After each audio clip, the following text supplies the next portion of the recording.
Ia menjalani beberapa sesi pertemuan dengan psikolog, baik sendiri maupun bersama dengan keluarganya. Namun hasilnya tidak memuaskan. Sally tidak menerima dan gak mau ngaku kalau ia itu bersalah.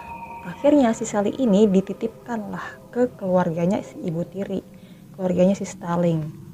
Namun kelakuan si Sally ternyata makin jadi dong. Ia mulai menghancurkan orang-orang yang ada di sekitarnya.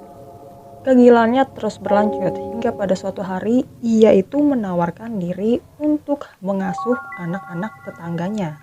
Namun bukan ngurus anak tetangga, dia malah mengurung anak-anak itu di kamar dengan perabotan berat. Jadi dikunciin, didorong sama alat-alat berat gitu loh.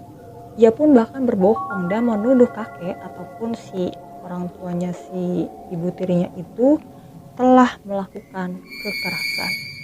Pola manipulasi dan juga pelecehan yang dilakukannya pun berlanjut hingga dewasa melalui 2 pernikahan, kelahiran 2 putri yakni Nikki dan juga Sammy hingga musim semi tahun 1982 saat ia bertemu dengan seorang pekerja konstruksi dan veteran angkatan laut bernama David Notek.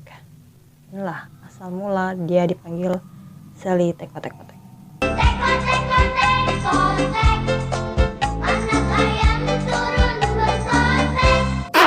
5 tahun kemudian, pada tahun 1987, pasangan itu akhirnya menikah.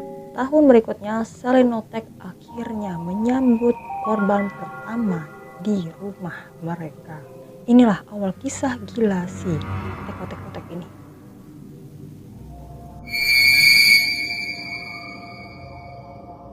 Korban pertama Sally Notek pindah ke rumahnya pada tahun 1988. Korbannya ini tidak lain adalah seorang keponakannya sendiri yang berusia 13 tahun, bernama Sean Watson. Ayah Sean ini adalah seorang anggota geng motor yang saat itu tengah berada di penjara, sedangkan ibunya tidak mampu merawat dia karena ekonominya pas-pasan. Akhirnya si Sean ini dirawatlah sama Sally yang ekonominya dianggap cukup lah untuk membantu merawat si ponakannya itu.